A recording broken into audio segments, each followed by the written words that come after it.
Good evening, everyone. Good evening, and welcome to Honest Hour.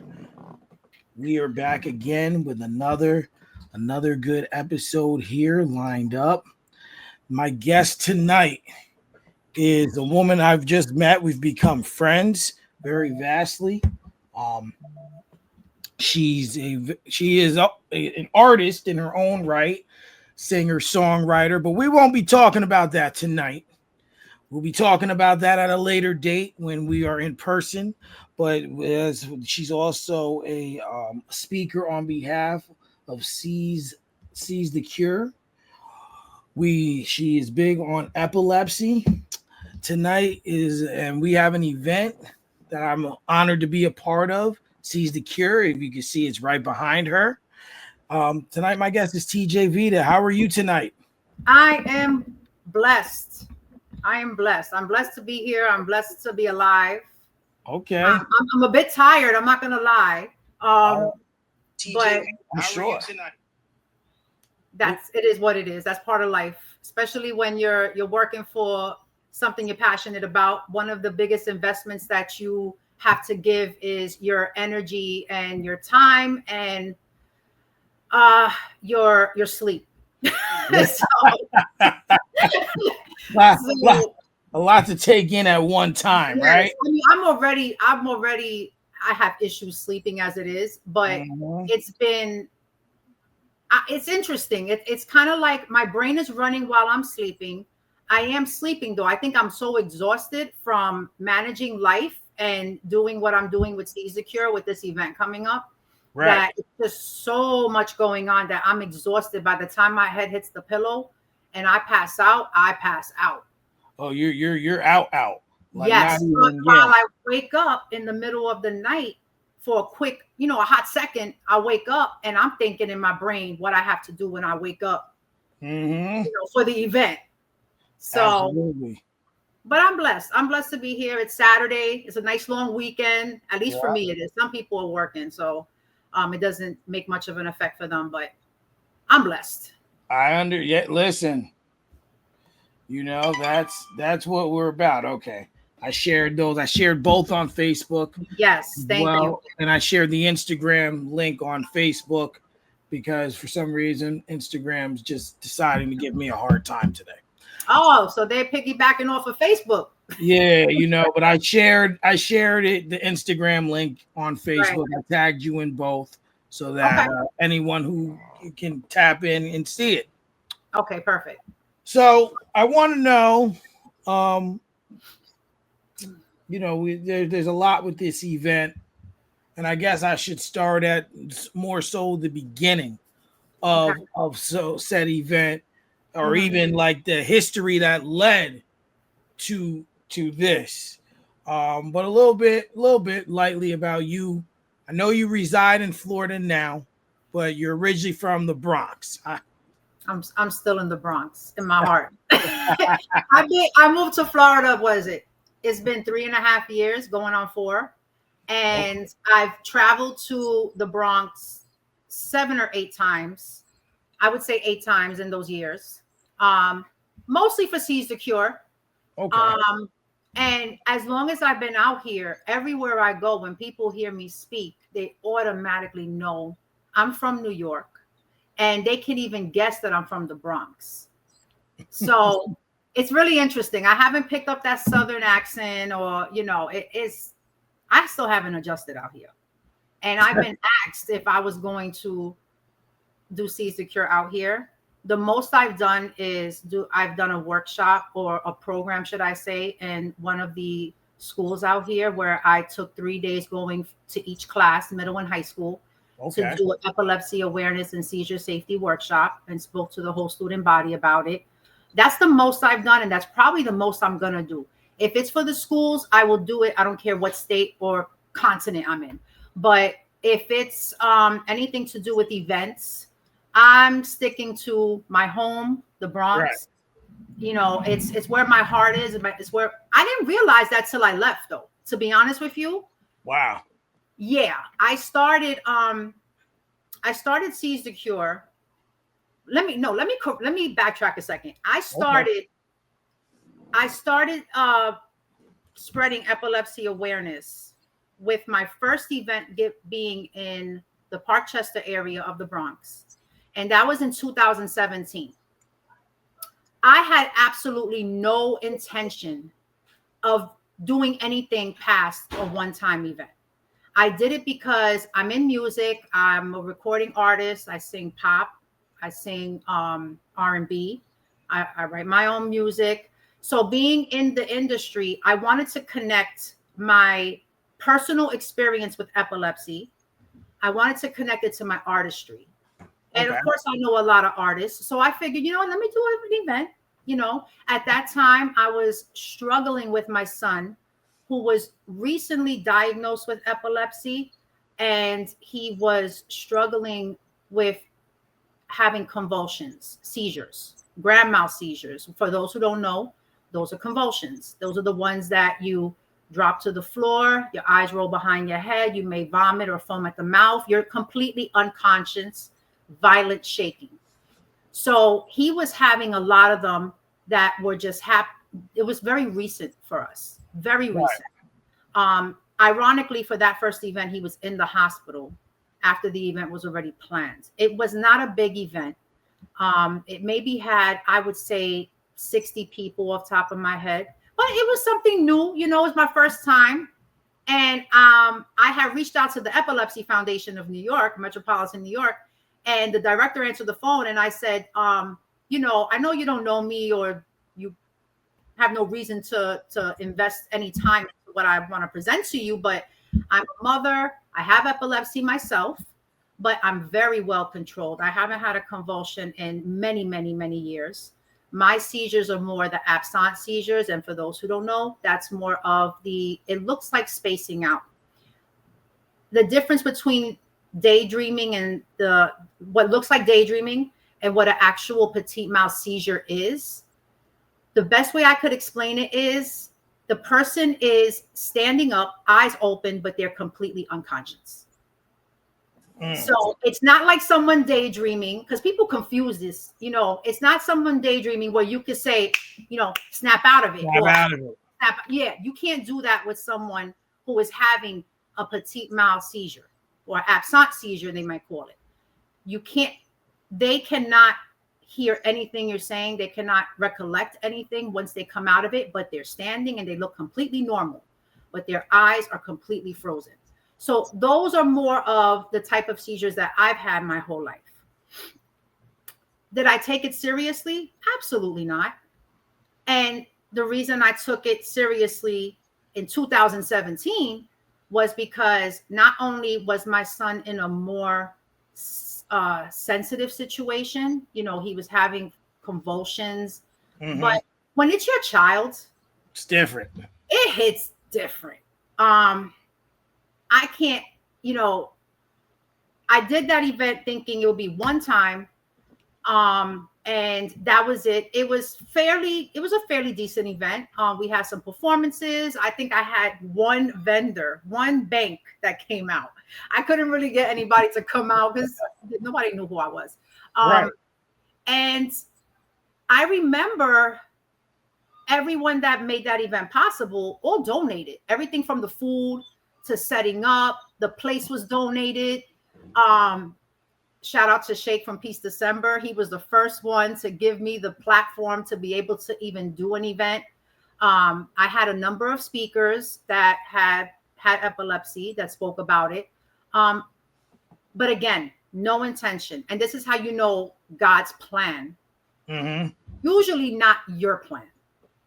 No. And this is one of the reasons why I'm so big on my spiritual growth, because I've learned so much to stop trying to figure everything out and just let God place things where he wants, because it's always those unexpected things. And this was one of them. Moving forward, throughout the years, we're now in 2025. I've had a very good relationship with the Epilepsy Foundation. I've had about 9 events. This is the 10th one I'll be having this June. And I have been through so much in those years with my son. Right. That it brought me it brought me what I was bringing to my events. Everything that I learned with him in trial and error, because unfortunately, that's how life works with parenting, especially when you're dealing with a life-threatening condition and a life-changing condition.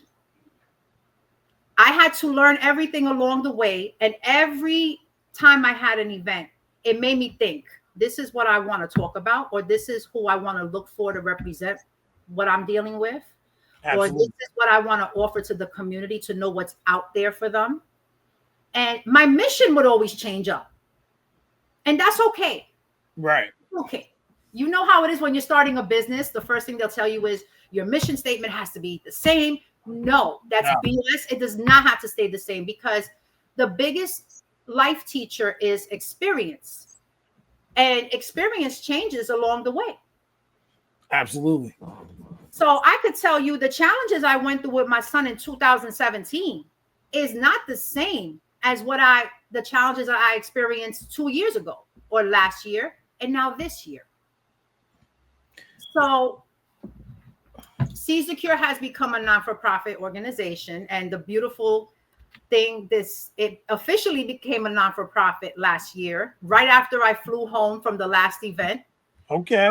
So I came home ecstatic about that. Why I was ecstatic, it was just it was a feeling of accomplishment, you know. We are having this event in June 28th, which is a Saturday, and it's going to be from 1 to 6. Plan to be there all those hours. We have performances. We have testimonial speakers. Shout out to Mike Williams, because let me tell you, I just met you and you have shown so much support to this. And it's a beautiful thing, because I've met so many great people along the way, and Absolutely. I've learned so much from them. And when you get support from people that have had experience with it but have never spoke about it, that to me is the biggest accomplishment. Absolutely. People come to my events and they didn't even realize that what they were learning about was something that was going on within their own family. Right. Or they knew someone who had it but didn't really understand it to the capacity that they learned it from the event. That's a huge accomplishment. When I have someone tell me at the end of an event, and every event I've had this, where they come up to me and say, I've learned so much and I never wanted to speak about this. I've been struggling with this for a long time. Right. I would like to speak at your next event. I don't turn people away when it comes to that kind of inspiration. As you shouldn't. Yeah, it's hard. I'm not going to lie, because I only have room to fit for so many. Right. I had people, the last event in 2024, I had 2 people that wanted to speak that have never spoke before. I gave up my performance spot. So they wow. Because that's what this is about. This is not about TJ Vida. This is not about getting out there music-wise. I have performances because I believe in music. Music is therapy. And I appreciate the performers that want to support something that I'm doing that they know for a fact I've struggled with. I didn't just wake up and choose a cause out of a hat and say, you know, let me see, I'm going to do breast cancer this month, or I'm going to do like a different, you know, something different next year. No, I'm doing something that everybody saw me post about while I was going through it before I even touched doing an event about it. Oh, wow. And, you know, I think that for me, it's funny, because I don't think I've told you this. I actually saved it for this moment in time. I was going to tell you this the other day, but I figured it'd be more organic to say it now. Mm-hmm. So this podcast started last year, 2024, February 29th was the first episode. And I've seen its growth. Originally, it was placated for people locally to have a platform. But I didn't want to, but then people started seeing it and it started to branch out. So you came up and people that you may know, 5 mutual friends. And I was looking in the mutual friends were people who were kind of around this same industry that I'm in here. So I'm like, okay. So I click on the page and the first thing I seen was Seize the Cure. It's the first thing that popped up. So to me, I was like, I'm gonna send a friend request. That's something I would like to actually know. I seen the event. I actually wanted to know more about the event. So, and that's really how it all started. Like, was just a simple request became a friendship in a sense. And, I think it's beautiful because it's not something like I've dealt with this like for years. I haven't had any type of seizure since I was 12.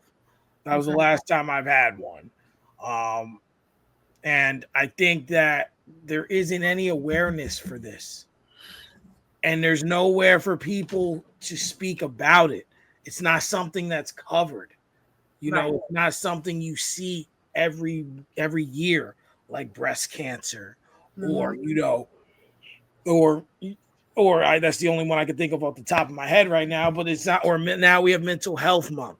It's not something you see every year. Right. So for you to create a platform for people with this condition to go and speak, get knowledge, but to also have a good time, listen to some performances, get some food, visit some vendors, and to really do that is something that's commendable. My hat is off to you, because I can tell you, I be trying to plan events, and then I'm not even gonna lie, I start working on it and I get stressed. Like, it is a lot of work, a lot of checking, a lot of P's and Q's, a lot of this, a lot of that. A whole bunch of shit goes wrong, and then you got to figure out on the fly how to navigate it. And even when you get to that day, shit is gonna go wrong. Like, there's no fixing it. There's no stopping it. Like, it's going to happen. So I have to say that this is commendable, and an event I'm proud to be a part of as media coverage. I got my camera guy coming with me, to be speaking. We're going to put together a video for the event and things like that. So I thank you for allowing me to bring my platform, as well as take a moment. I think you said I get 3 minutes. I'm a talker, so hopefully I can sum it up in that amount of time. So, yeah, you got 3 minutes. You say 3 minutes, but there's usually with you gotta, how do I say this? And it's starting, with our urban community, so to speak, especially our Latinos and African Americans, we gotta give a certain amount of time, but there's always that little extra 2 minutes. We just can't say that. Okay, all right. 5 I can work with. 5, all right. 5 I can work with. 5 I can do. I can't say 5 minutes. And if I say 5 minutes, it becomes 7 minutes. It becomes right. And I can't do that, because the one thing I never want, and I'm not talking about you at this point. I remember there was one event that I had told someone 5 minutes, and they just kept going. And I'm like, the last thing I want to do is say stop or cut the mic, Or play music like it's the Grammys. Yeah. But I'm like, there's a lot going on. And you said, what you just said is so true. The stress. I don't complain, because when I promised to do something like this, or made the decision to do this, when I make a decision to do something, I look at the pros and the cons and what comes with it. Right. Ask myself, can I really do this? And I say, can I? Not that I don't have the ability or the potential to do it. It's that I am managing being a mother. I am managing taking care of a household. I am managing my son's condition is still what it is while this is happening. Right. People forget that, because I don't go posting on Facebook every time he has a seizure. Right. They forget that. They're thinking, oh, he's cured, or he must be doing great. He is doing great. You know why I say that? Because it could always be worse. Absolutely. I've met people who are we have one speaker coming and performing. He was at one point having 100 seizures a day. Woo. For a whole year. He had and you know what? You know how he got his head injury? He went into the fridge, and when you come up too fast before you exit out the fridge? Yeah. Banged his head, and ended up having seizures severely to the point that he was in the hospital for a whole year with this. Wow. So seizure cure is not just about epilepsy anymore. Right. And this is why I said the mission changes, because now I'm looking at everything I've been through with my son. I'm looking at some cases with law enforcement where they're not trained in seizure safety. They're not trained in what seizures even look like. And they're mishandling the person that actually has. There was one case recently where the person was tased and they are epileptic. Oh boy. And what they thought was the woman being violent Was a seizure. and defiant was actually a seizure. There are over 40 different types of seizures. So it had me thinking about law enforcement. It had me thinking about how our children in our schools, especially in our urban community, are being misdiagnosed, or they're not being sent to neurologists to make sure there's nothing medical going on, but they're very quick to be labeled with ADHD. Okay. Now, the symptoms of seizures, absence seizures, are very similar to ADD, which does not exist anymore as a diagnosis. So before, back in the days, you had a child with ADD and then you had a child with ADHD. What was the difference? The child with ADHD was more impulsive and was hyperactive. Now they took away the ADD. Yeah. Now, if your child is not hyper, they're still being labeled with ADHD. Not being sent to a neurologist. You know, if we're adults, okay, right. And you know, at a certain age, we start getting our risk for all these issues, medical conditions, start to go through the roof. Okay, diabetes, hypertension, high cholesterol, risk of stroke. Okay, everything goes up. But now, if you're struggling with, let's say, you're struggling with a constant headache, are you gonna go to a GYN to get checked? No. And my point is, with our children, they're not being sent to get checked for things that would affect how they learn, would affect their behavior, would affect their memory, would affect their mental health. So what's happening is they're being labeled by the schools. And we have an epidemic of kids who are misdiagnosed.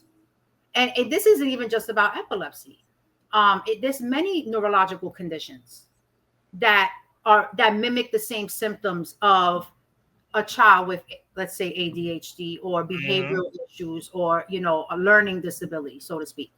Now, seizures are not just, they don't just happen because you have epilepsy. You have people that do not have epilepsy that have seizures.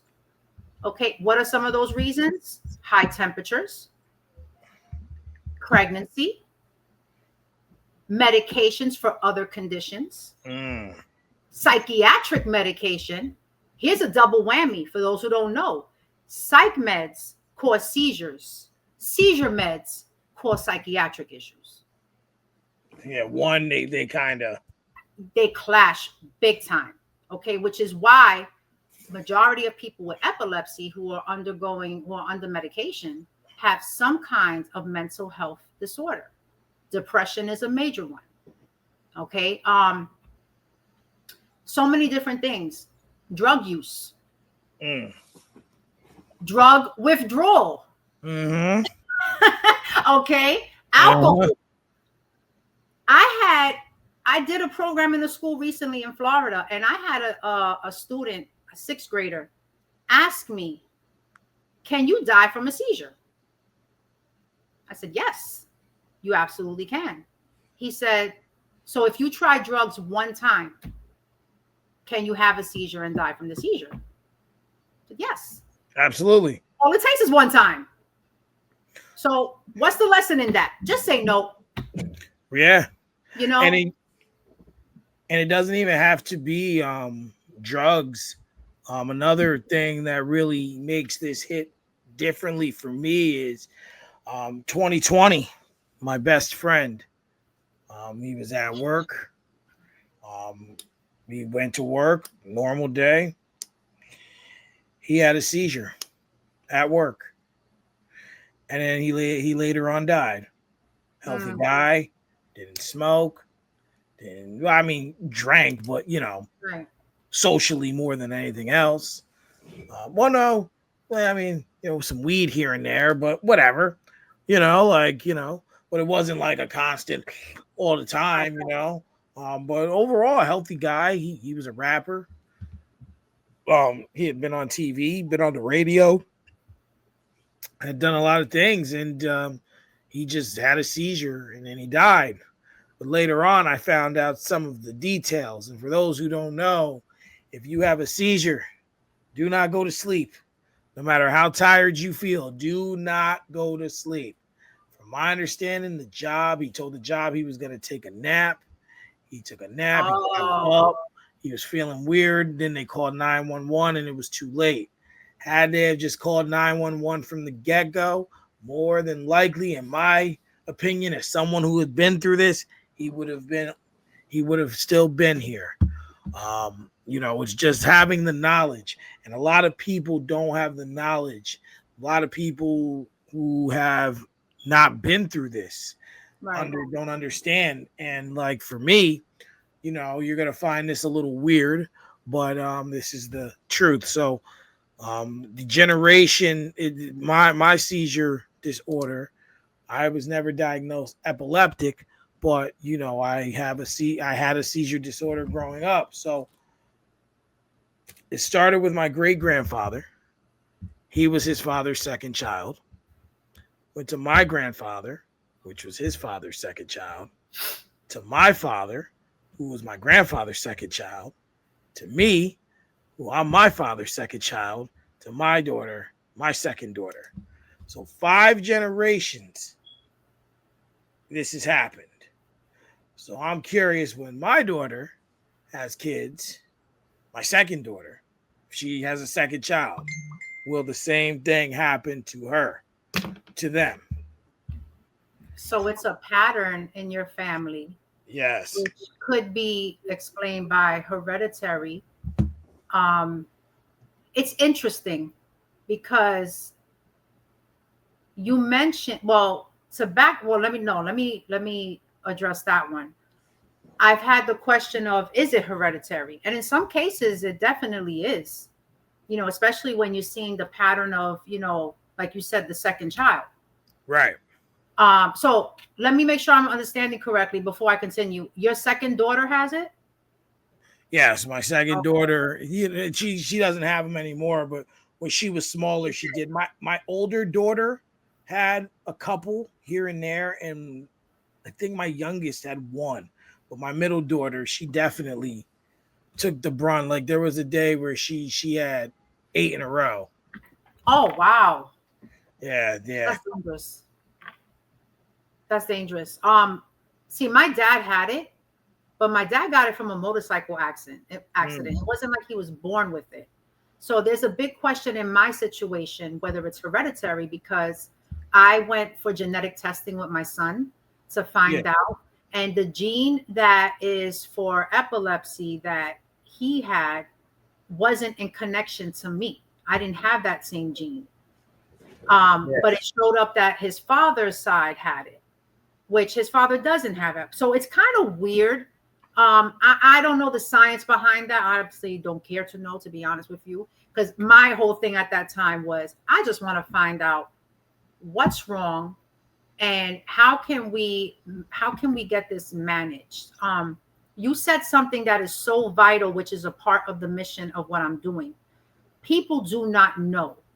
There's a lot of history behind epilepsy. Epilepsy was not even recognized as a neurological condition or a medical condition until recent. And when I say recent, probably a few generations before us, which is not a long time. In the beginning, when seizures were first starting, it was looked at in the spiritual world as a possession of the devil. And how they treated seizures was through exorcism. Wow. Very interesting.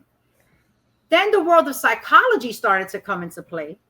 And then in the world of psychology, it started to be looked at as schizophrenia, which when you look at the history of schizophrenia had a old time belief of the devil as well. Right. Because of the hallucinations and the delusions. So it wasn't recognized until recently as a neurological condition, because now the world of medicine is so advanced.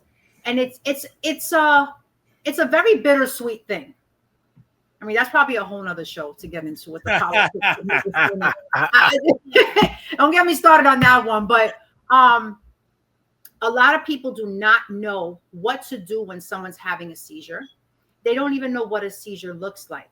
Now, I'm going to say something, and I'm not embarrassed to say this, because I just pretty much said I have epilepsy. I've had convulsions in the past.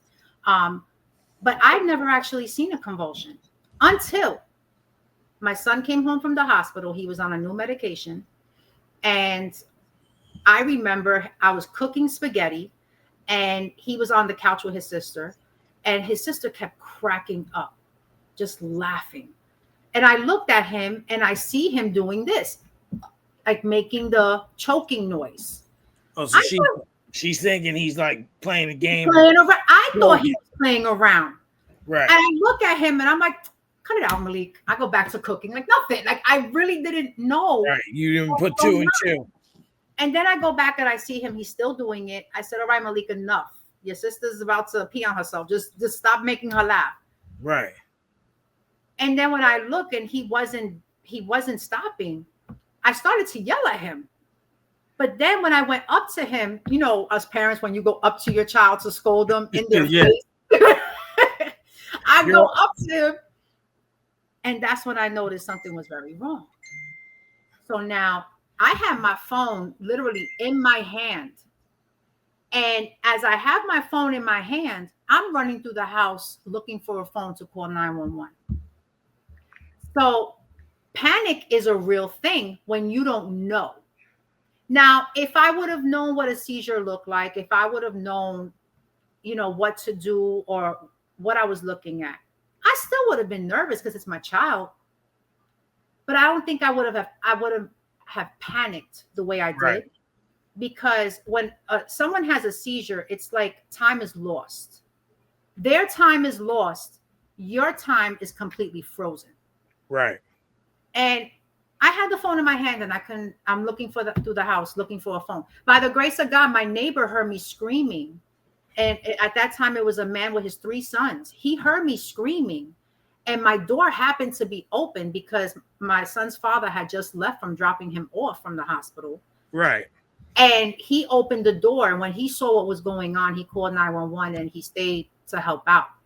Oh, wow. I did not know that one seizure was going to lead into what is now over 400 convulsions that my son has had. Now, my son just turned 22.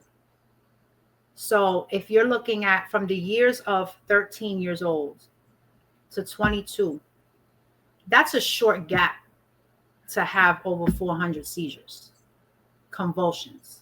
Absolutely. What happens to the brain during one seizure can go into a spiral effect. So I'm blessed because he's here. I'm blessed because he is doing better with stability, but we still have those occurrences that still happen. And absolutely perfect. You know what? This was the devil. I'm about to go spiritual again. This was the devil trying to block me from doing this. Let me tell you how real it is. In March, I don't know if you remember, but in March, I did a Seize the Cure tour. And what that is I went to the Bronx and I went to 6 different organizations where I presented epilepsy and seizure safety awareness. Yeah, I was trying to make that first one in Spring Valley, but the timing just didn't work. Yeah. That's fine because it worked now. You know, there's always a way. So I went out there for a whole week. it was great. I mean, I met so many people. I taught so many people. I learned that there's a lot of people that still think to put a spoon in the mouth when someone's having a seizure. And I thought that who still thinks this, but people still think it because they just don't know. When I came back on the flight, I get off the flight. That was that Saturday, I think it was. Yes, it was a Saturday, the 21st. I got off the plane. And you know, when your phone starts going off after the reception comes back? Yeah. My son had a seizure and was rushed to the hospital. And they couldn't reach me because I was on the plane. Oh, boy. Luckily, they got in contact with his dad. They must have went through his phone to find out who they could contact. They got in contact with his dad, who is in New York, mind you. And he knew I was on the plane. So he knew that I would get the text when I came off the plane. But he contacted my mom, and my mom and her husband went to go get him at the hospital. And thankfully, he was okay. You know how bad I felt that I couldn't be reached. Because, you know, I'm super mom. I'm supposed to, you know, have everything together, you know, right. And I am a perfectionist. So it's like with my kids, it's like if I'm the last to know something happened, I feel like I failed at something. But that was the devil trying to stop something, because ironically, it happened at a point that I couldn't be reached.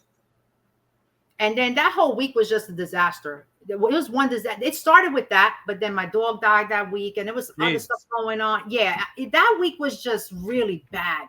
And the minute I landed in Florida, I don't know if that's some kind of sign. But that's a whole nother story for another day, because I already have my feelings on that. But I say this because there was a time that I wasn't going to do this. Right. From 2017 to 2020, I did events. I was acknowledged by the Epilepsy Foundation to represent the Bronx in epilepsy and seizure safety awareness. Awesome. And that was a blessing. You know, at that point, I didn't know I was moving yet. But then in 2020, I was supposed to have an event in a school, and I presented Seize the Cure to the director of the after school program. And she had no idea what epilepsy was. She never knew what seizures are. She's heard of them. But she said, this is how crazy this is going to sound. She says, I don't know what this is, but I like what you're presenting, and I think the parents should know about it. So I would like you to come present to the parents. So it went from a presentation to the after school parents to now a presentation to the whole school. It was booked for March 18th. That was the week that schools got shut down from COVID. Yeah. So no big deal. I'm thinking, we'll just reschedule it. You know, how long is school's going to be closed? Well, we know how that turned out. Unfortunately, the schools continued to be closed, what seemed like forever. And at that point, I said, you know what? I was having some personal issues. And I said, you know what? I got to get out of here and leave and start my life over. So I moved in September of that year. Very impulsive. I always wanted to move to Florida, and that was my goal. That was my plan. Mm-hmm. But I had to move a lot faster than I expected due to this personal issue I was having. And because I picked up and came to Florida with absolutely nothing, I left my furniture. I just left. She said, I'm starting all the way over.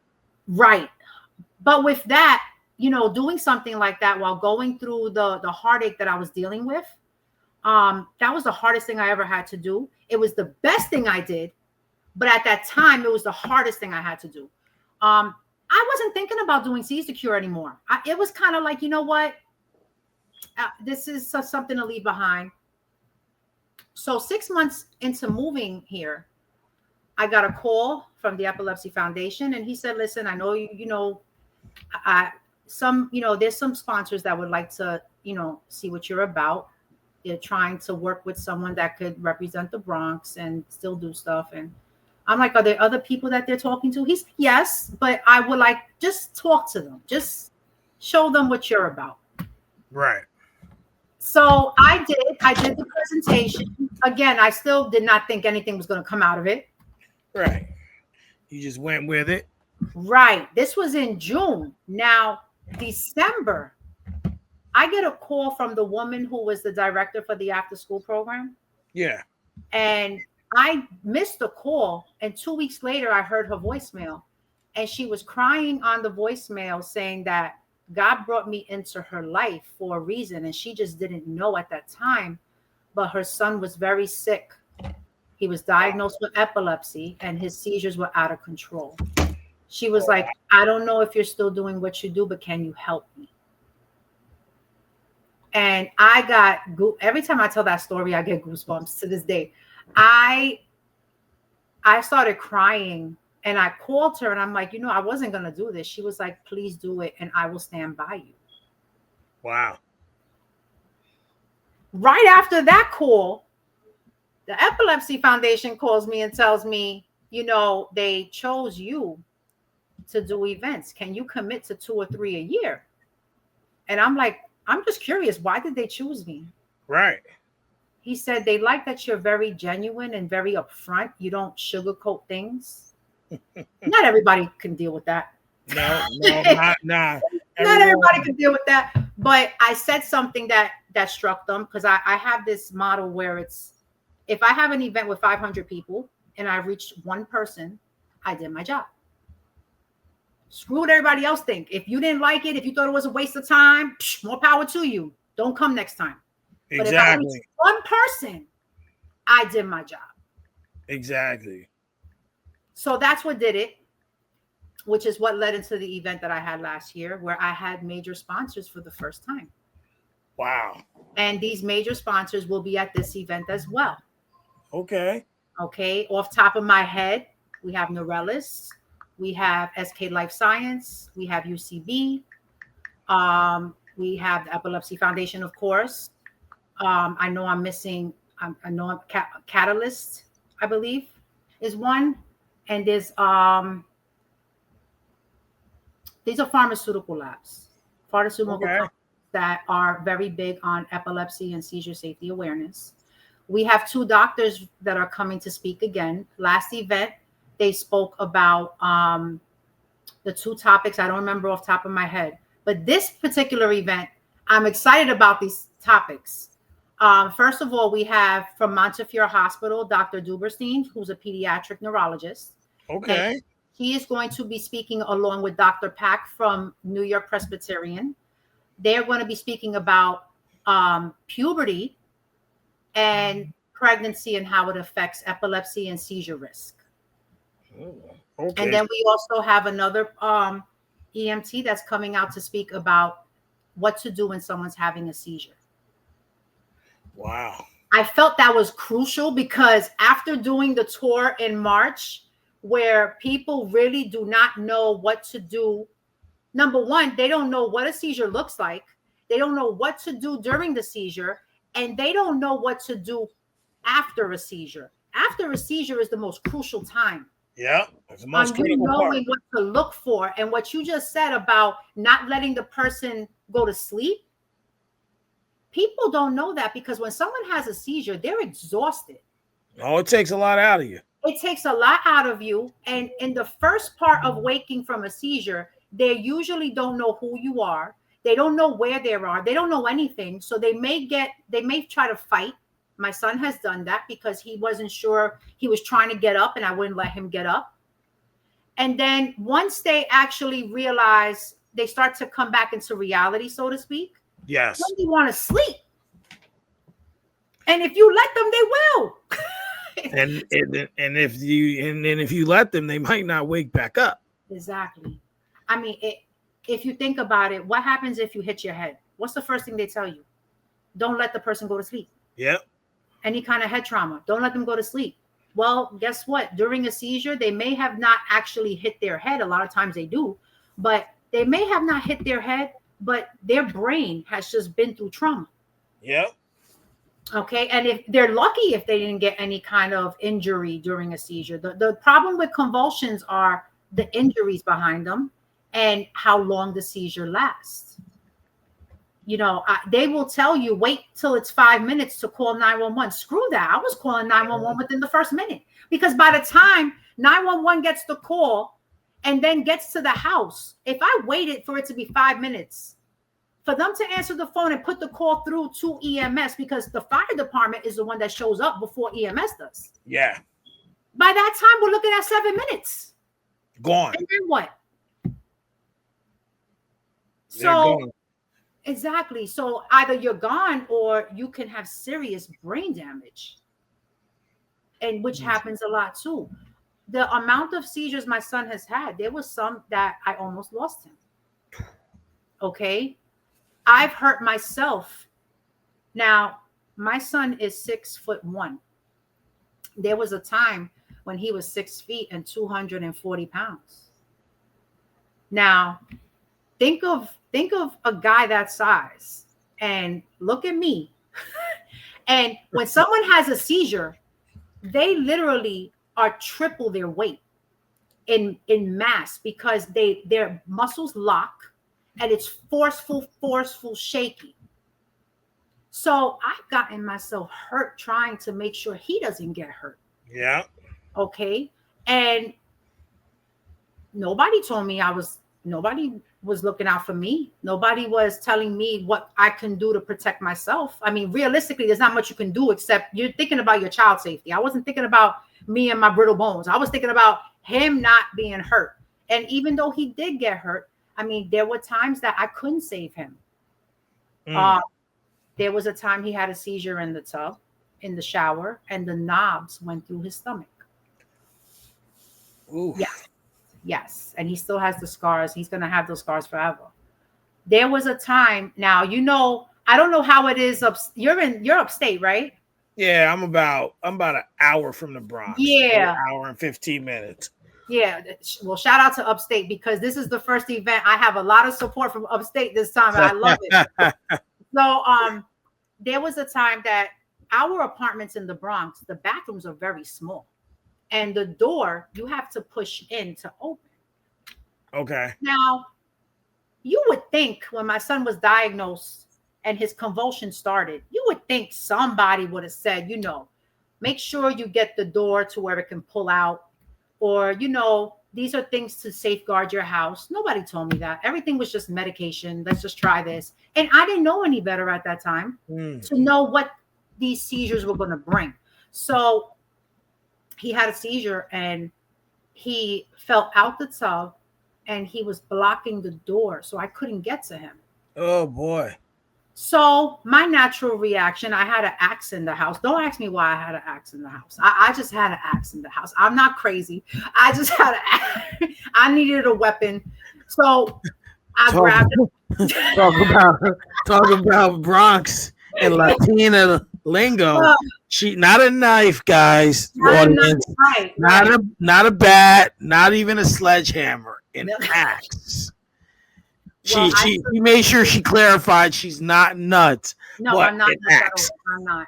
I've never used the axe. When I could have, I never did. So I took the axe and chopped the door to get to him. Yeah. So, the management tried to give me a hard time and charging me for the door. And, I like middle fingers to you, but you're not getting that. What you need to do is give me a door that opens out, because you already know that there is a situation in this house. Right. I've sent all the documentation. I did not know that there were actual rights for you to be able to change the blueprint of your house to safeguard someone that has a serious medical condition, such as seizures, where their safety is at risk. Right. So they have to make these changes in order to make sure that person is safe. You have the proper documentation. You fill out the paperwork. I believe it's the American Disability Act, where they have to acknowledge that. Now, yes, you do have to go through a process like anything in life. I mean, who's going to give anything that simple to you? No one. But that's one thing that I didn't know was available to me. So part of Seizure Cure is I have actually been to people's homes to let them know what they can do to safeguard their house for the person that has seizures. Mm. And that's just because I feel it's selfish for me to have learned so much in my advocacy for my own child and to keep it to myself when it could potentially save somebody's life. I went through the whole disability thing. That's another thing that's still a struggle. I'm not gonna lie. Disability looks at people with seizures like, well, if you could sit at a desk and work, you're okay to work. They don't realize that. Do you know the triggers for someone with seizures? One of them being electronics. And nowadays, sitting at a desk in front of a computer, it's not one computer you're sitting in front of. You're sitting in front of two or three. Two or three. Yes, at my job, I have two computers I have to deal with, which is it's not. I'm not gonna lie, it's a trigger for me and my headaches. Yeah. I still get my symptoms. I'm gonna have a seizure or I'm having some kind of activity going on, but I know myself and I know what it is. So to say that you can work, and on top of that, I'm in Florida where you have to drive. Yeah. So you're pretty much saying he can work, but he can't drive because of his condition. So how is he supposed to get to work? Oh, that's right. What, mommy's supposed to get him to work, so mommy's not supposed to be able to work? Right. So you gotta give me something. Give me something. Right. Where are the resources? Where is the information for the family who is dealing with this? Because when you're dealing with seizures, epilepsy, you're dealing with a life-threatening and a life-changing condition, not just for the person who has it, but for the caregiver. Right, because it's like two people having it in a sense, even if one doesn't have it, because the person who's dealing with it is dealing with it, and the person who has to care for that person dealing with it has to deal with it. And sometimes on a grander stage, because they have to sacrifice, like you said, you're not supposed to work, you're not supposed to care for your other child, you're not supposed to care for your house. A lot of things go into play when it comes to epilepsy.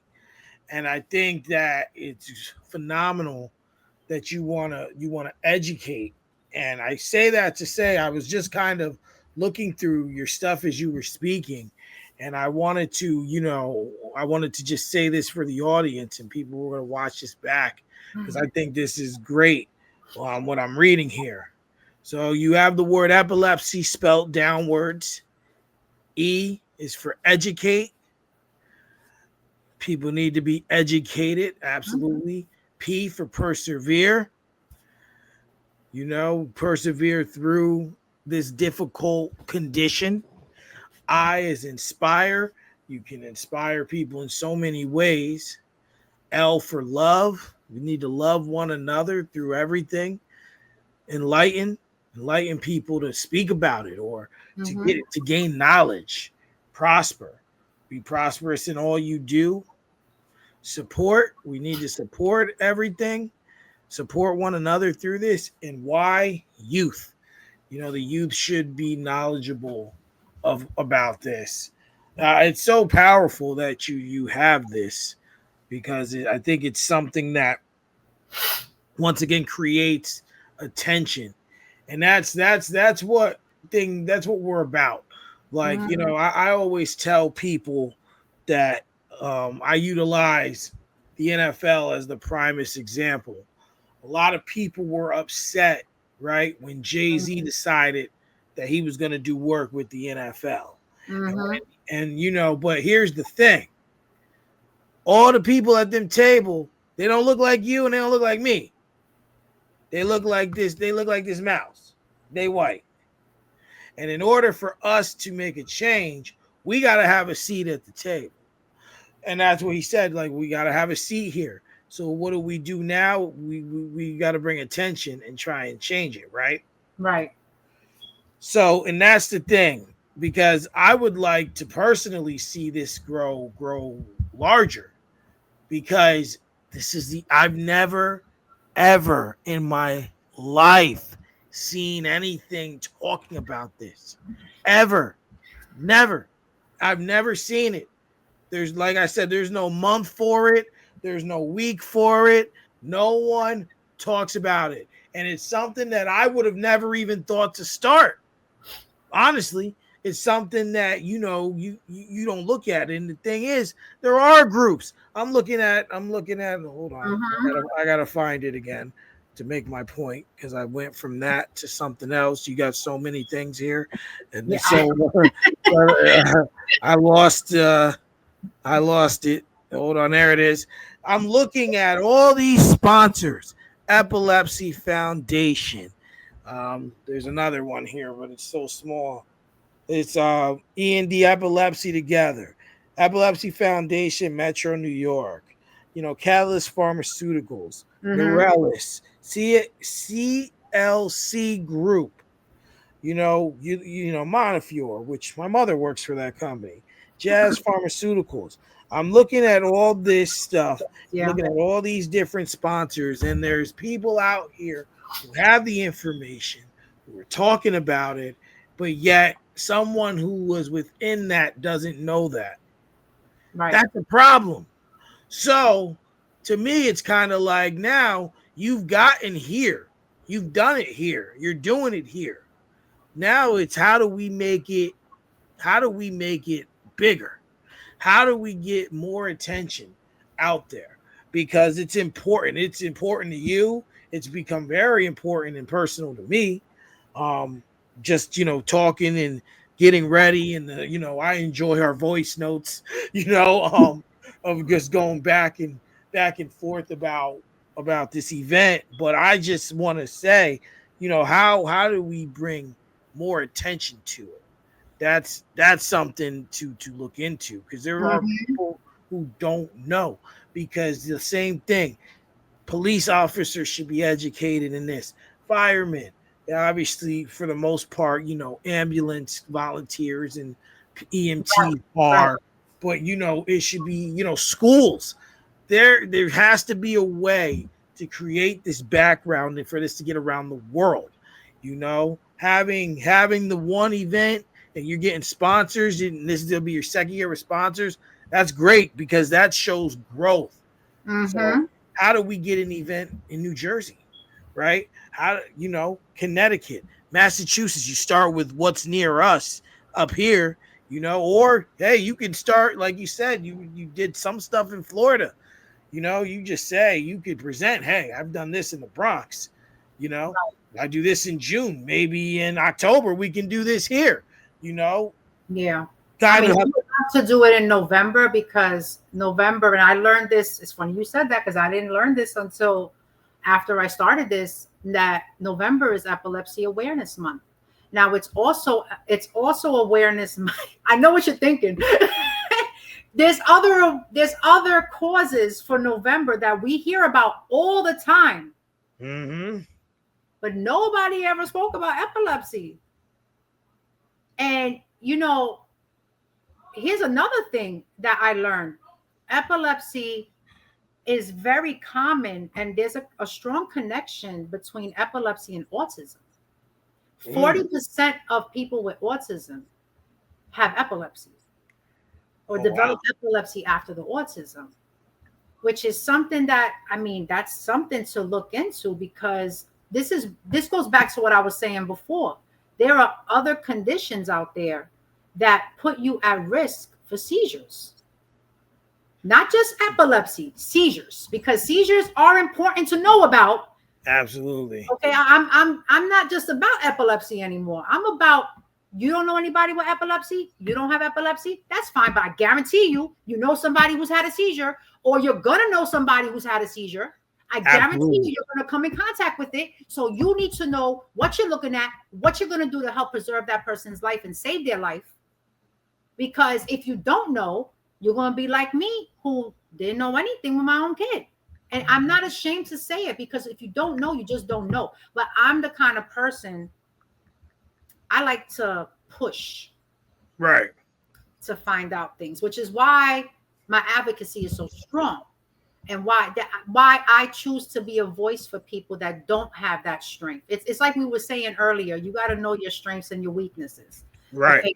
One of my weaknesses is public speaking. Oh, geez. It may not, it may not come out like that.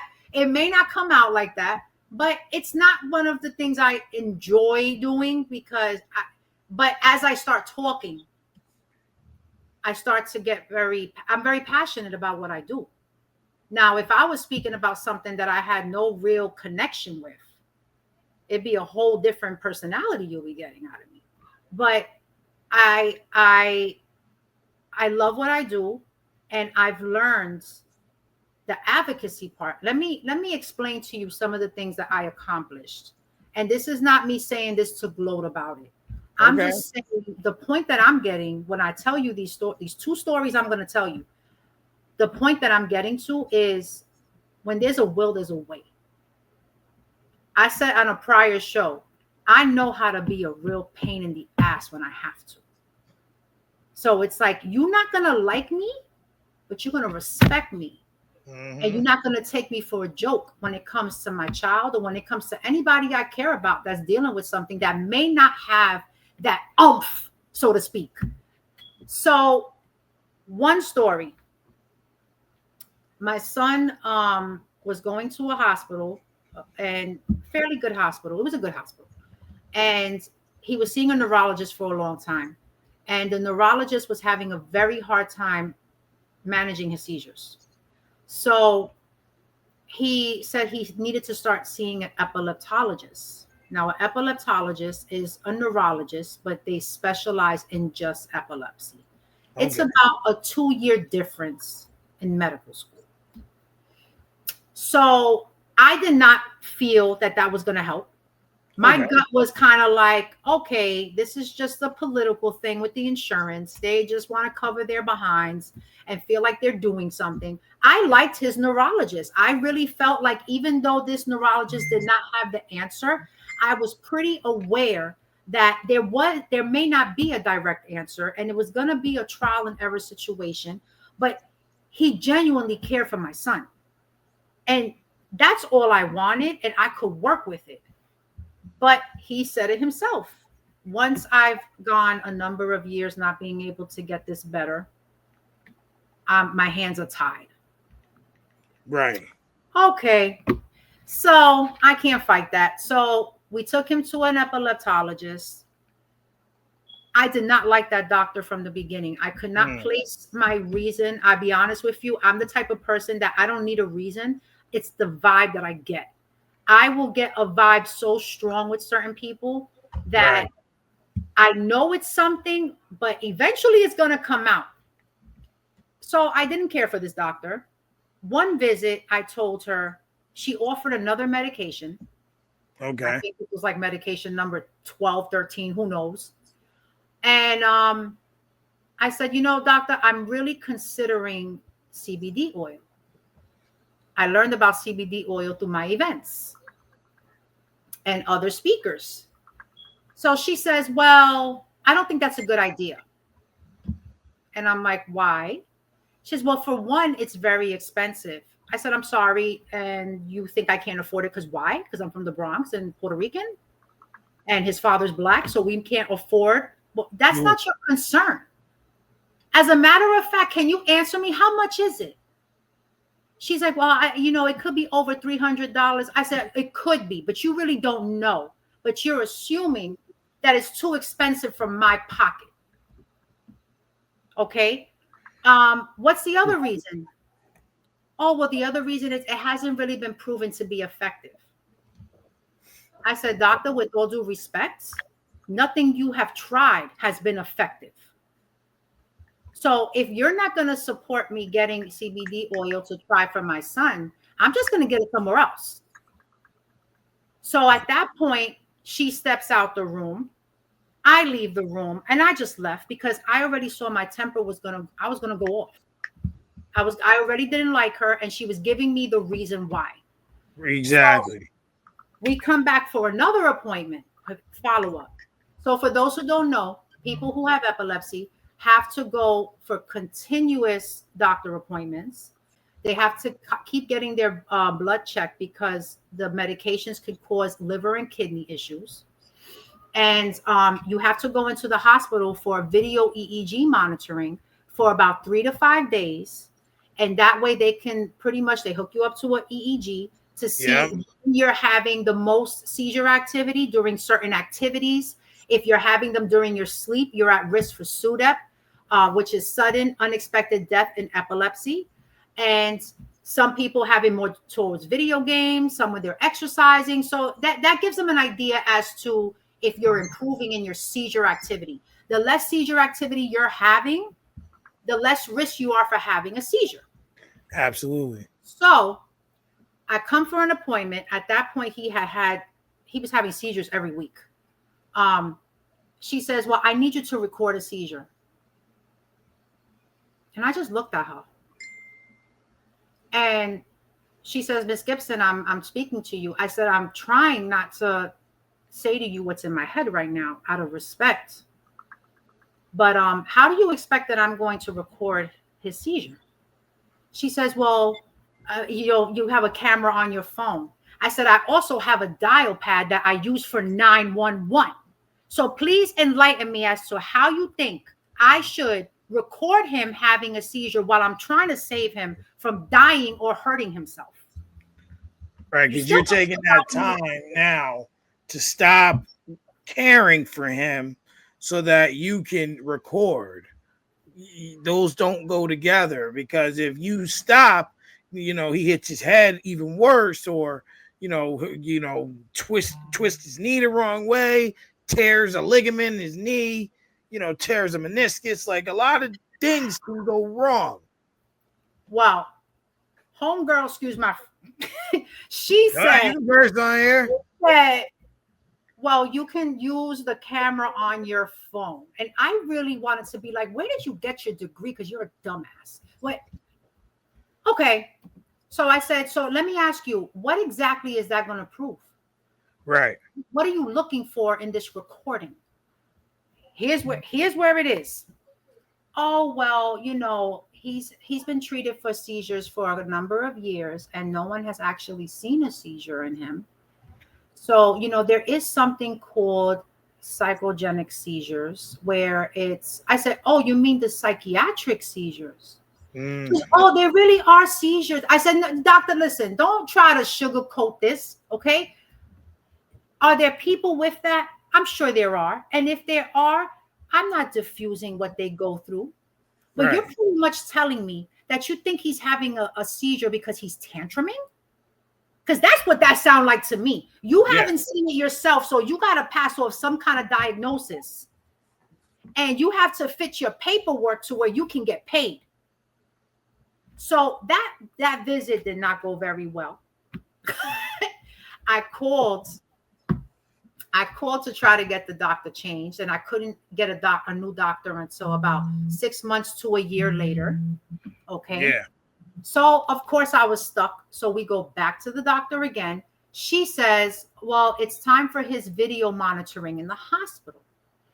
She says, now, were you able to get any kind of recording of his seizure? I said, no, and I'm not. So she says, well, we have to admit him. I said, for how long? She said 5 days. I said, okay. I want a bike in his room. And she said, for what? I said, so he can exercise. I said, if you're going to get paid for his stay here for 5 days and the hospital's getting paid, and you're sitting here questioning him having seizures because I won't pick up my phone to record one, I'm going to trigger a seizure. That was the hardest thing I had to do, Mike. That was the hardest thing I had to do. But I had to do it not to prove to her, not to prove nothing to her, for him to get the right diagnosis and the right treatment without you trying to pass this off as a psychiatric issue. Okay? Because anytime, excuse me, but my son, both my children, I have a 14-year-old daughter. Look at me making her older. 14-year-old daughter who's been affected by this too. And my children are Puerto Rican and Haitian.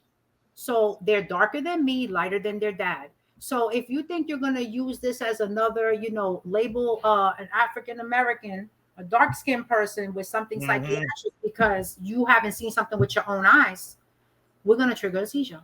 So when he was in the hospital, I had his electronics hooked up to the hospital room so he can be on his electronics as much as I gave him permission.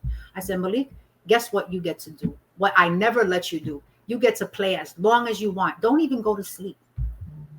So he was up losing sleep. I was making sure he wasn't eating like a normal teenage boy would. I was making sure he was malnourished. And then on day 4, I got him on the bike. What do you think happened not even 2 minutes into the bike ride? It was time. It was time. And what do you think she said when she walked in the room? Oh, yes, he is definitely having seizures. No shit, Sherlock. Do you think I don't know what I'm talking about? I wish I was lying about this. So when I say that I bring my experience, the trials and tribulations that I had to go through to get him the proper treatment, to learn what comes with this illness, it was deep. And yes, I'm going to present it to everybody. If your child is having absence seizures and they're diagnosed with epilepsy, it's a very good chance they're going to turn to convulsions, especially when they hit that puberty age, which is why this is one of the topics at my event. I got to choose my topics. I gave a list of topics and the doctors choose which one they felt was best to address. My son needed to be in a special program because of his illness, because of the safety, because of his learning issues from the epilepsy. And he needed to be in a BOCES program. There were no BOCES programs in the Bronx. So I fought with Department of Education and got them to bus him every day to Riverview High School in Rockland. Oh, wow. For him to be every day, 45-minute bus ride to and from home. Wow. Him and his father and I worked together and figured it out. And I advocated. I went into DOE. I presented what I need to. And, this is everything, a lot of it is liability. And I get it. Because we all have to protect what we have and what we've worked for. But there's something called humbleness and compassion. And all it takes is that one person to just say, you know what? I can't do this, but this is what I can try to do. Right. And let me tell you, that was the best decision that we made. Having him in a BOCES, that school was fantastic. The environment and the way they dealt with the situation, it wasn't just him. BOCES, all the kids there had something going on. But it was very small classrooms. The staff knew they had a lot of students with seizures. He wasn't the only one. So they knew how to deal with it. They didn't put too much pressure or expectation. And that's what he needed in all the years of being in school. And now he's an adult. So now we're going through the transit. Now the challenges are more the transition from being a young adult into adulthood. Because, when you turn 18, you're legal. The only thing not legal to do is drink until you're 21. But when you're 18, now he has to sign for everything. I can't sign for him, even though he has no idea what he's signing for. And I don't know how to explain half the time. I just know what's best. So I'm like, the mother in you. Because, and here's another thing. There is a lack of awareness in awareness. And what I mean by that is usually a person has to look like something's wrong with them in order for people to think, okay, something's wrong with them, so I'm not going to treat them with any kind of expectation. Yeah. But when you have somebody with a condition like epilepsy and they look normal. Yeah. He was 18. He looks normal. He speaks normal. So the expectation for him to understand things and for him to be able to process things and for him to be able to multitask, it's mind-boggling to me. I'm not blaming anybody, but it made me open my eyes to not looking at the cover of a person and thinking they're okay. You know, never judge a book by its cover. Never judge a book by its cover. I mean, they're and it goes to say for me too, as a parent dealing with this, it was very lonely. It was very lonely. I didn't have a personal life, and when I made decisions on my personal life, I made it with the basis of what was best for him and not what was best for me. Right. You know, I didn't have people saying, go take a break, I'll watch him. No, people weren't doing that because they were scared. They just didn't have the cojones to tell me that. But I knew what it was. Right. I know what it was. And, you know, just not having anybody to relate to what I was dealing with. There was times that it was constant hospital trips, and he was in the hospital, and nobody was even saying, and when I say nobody, I'm saying that I needed more help than just my mom or the one or two people that did. Right. You needed someone to say, you know what, Tara, let me take your daughter. Let me do her hair for school. Let me feed her dinner. Help with my daughter. Like, she's still here. She's dealing with this too. Right. Or you know what? Let me come visit you and let's go have some coffee and just talk. Just cry. No. I had to suck it up, and I had to be like, you know, I had no kind of, I was on survivor mode. You had no kind of support system for you. You had to focus all your energy in being a support system for him. No one said anything to you. Even taking your daughter would have been a help, because even so, it's not supporting you directly, it's supporting you indirectly, and her, because I'm sure there were times where you felt that you had to neglect her, not on purpose, not because you didn't love her love her differently or loved her less, but because that she wasn't in the same condition, that you had to give more time and energy to him. And you know, in tune, it could really affect your relationship with her.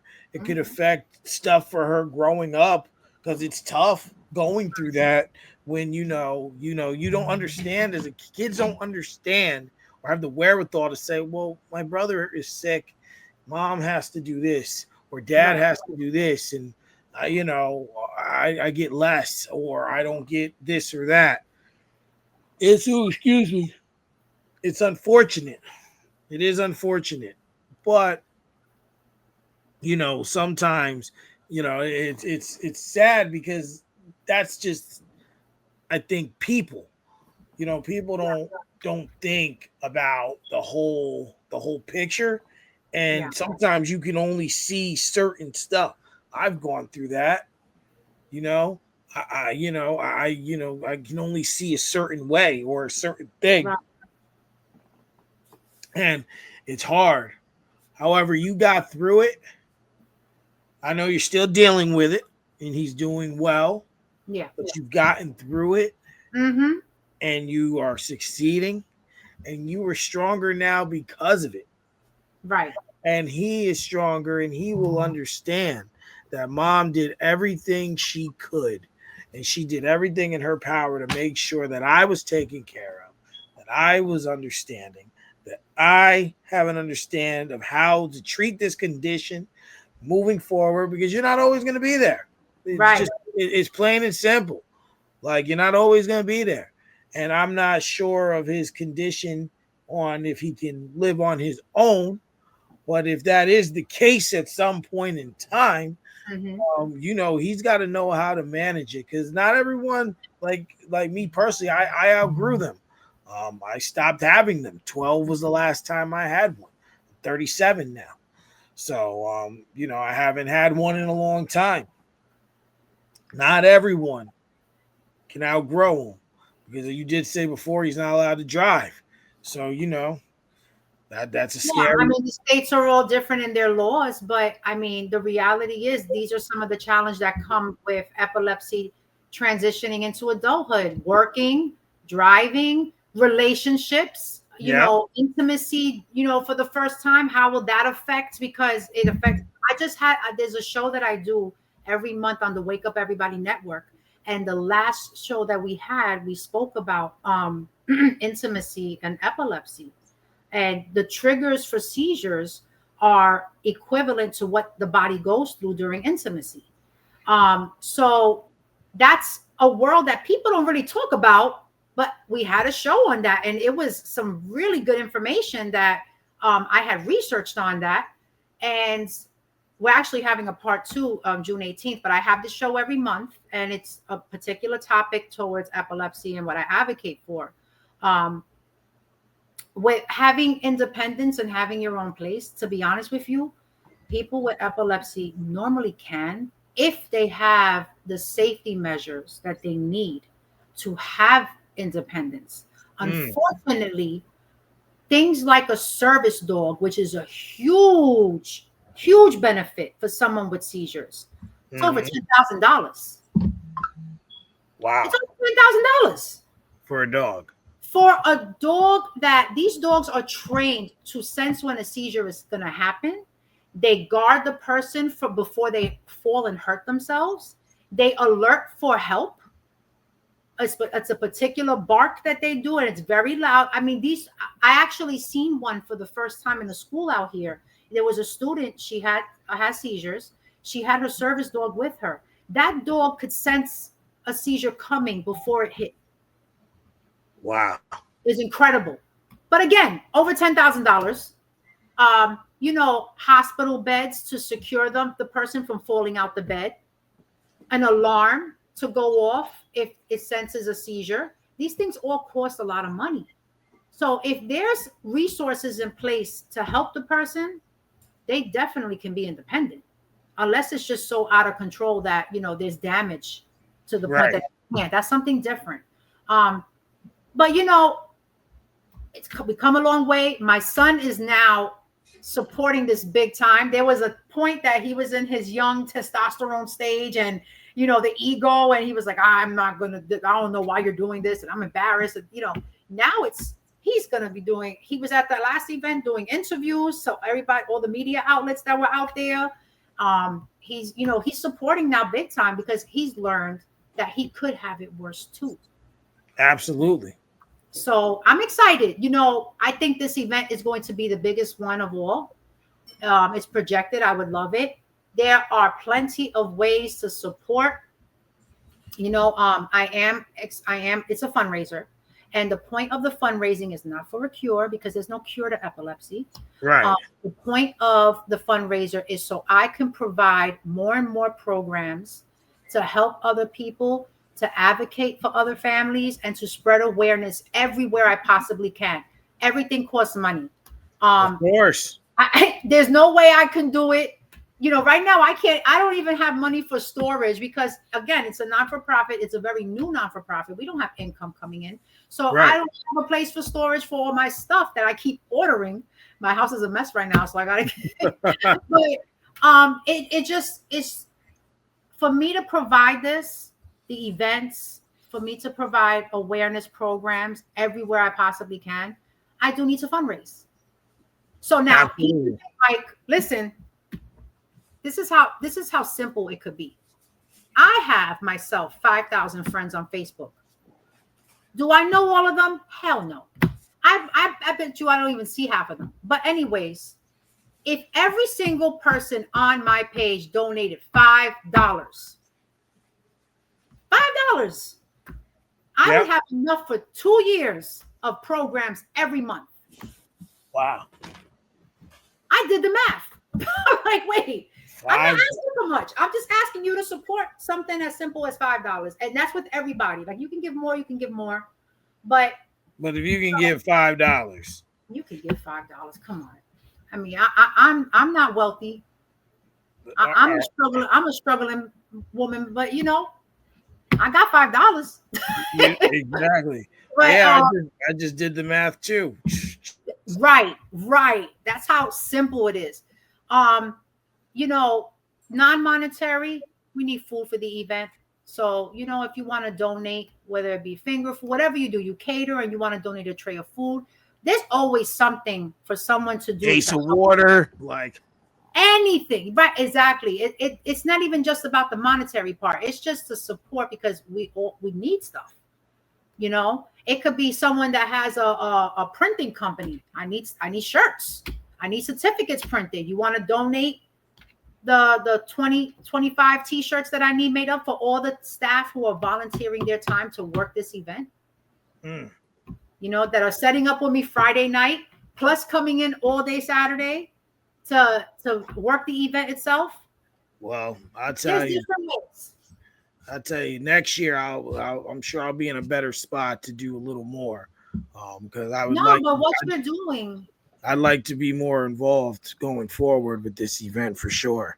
No, but what not to cut you off, Mike, but what you're doing is support, and it's more in the few weeks that I've known you than some people I've known my whole life that have known what I've been going through. And they're real quick to say, "Oh, you're doing good. I'm glad okay, so well, where are you at with the support?" Right. I don't need my ego stroked. I don't need that. I need you to help me accomplish this. And I'm not asking for much. Shout out to all the media outlets that are coming out. This weekend, the flyers are going to be coming out for the performers and the testimonial speakers. Okay. I have testimonial speakers who are brave enough to speak on living with epilepsy or having a child. I have new people speaking. Myself included. Yourself included. I have new performers that I've connected with, and they're going to be, I wish I could take everybody. I have people waiting to see if they could perform. I would love to take everybody, but there's going to be more events. It's going to be June 28th, just to run it down, because I know time is pressing now. June 28th, Saturday, 1 to 6 p.m.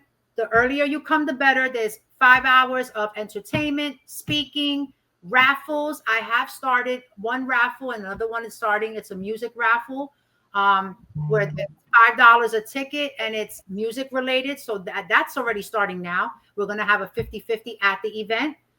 We have our sponsors there. We have vendors that are going to be there, all new vendors for the first time. Okay. Yeah, it's going to be great. We got the popcorn and cotton candy machine, and we have a lot of stuff going on. I'm still having people reach out, and you want to have food. So that's one thing that we can use, donations for. And anybody who wants to make a donation, I don't know if you want me to say it here, if you want me to send you the flyer that you can post it. No, you can say it and still send it. Either way. Go ahead. Very simple. Most people have Cash App. Seize the Cure, $ Seize the Cure, SEIZETHECURE. That's the Cash App. You could also use Zelle, which is the same thing, Seize the Cure, LLC. And then if you need to reach out to me, TJ Vida, you can call my cell, 347-797-8938. Please text me first so I know who you are, because if I don't, I will not respond. Or you can email, which is Seize the Cure, SEIZETHECURE, the number 4, epilepsy, that's EPILEPSY @gmail.com. And that's pretty much it. I think I said everything. Did I forget anything about that event on this Saturday? That was great. I appreciate you coming on. We got to talk. Like, I'm not even gonna lie, I didn't even write notes because I felt like this was gonna just organically go wherever it was meant to go. Yeah. Typically I have a book of notes when I do these, and then when I do them in person, I do them on my phone.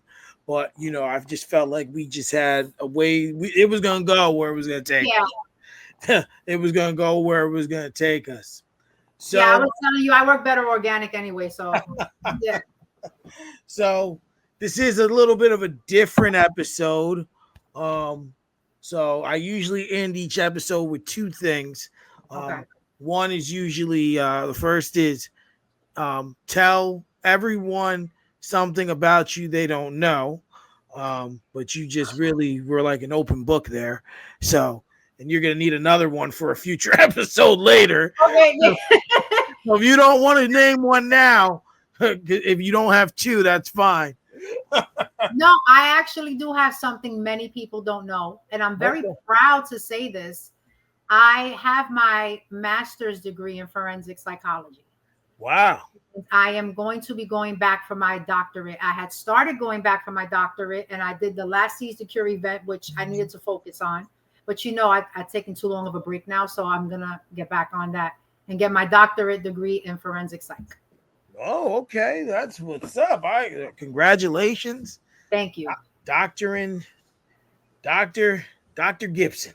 Yeah, I was just about to say, eventually I'm going to be Dr. Gibson. I had to think. I was like, wait a minute. Two names. I got to pick the right one.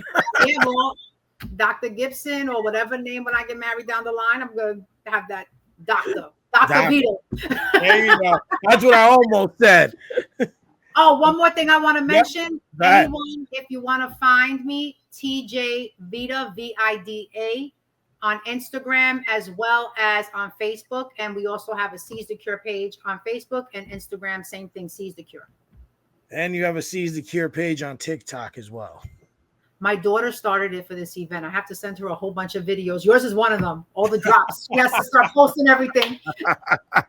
That's her work for the event. So there you go. Work it.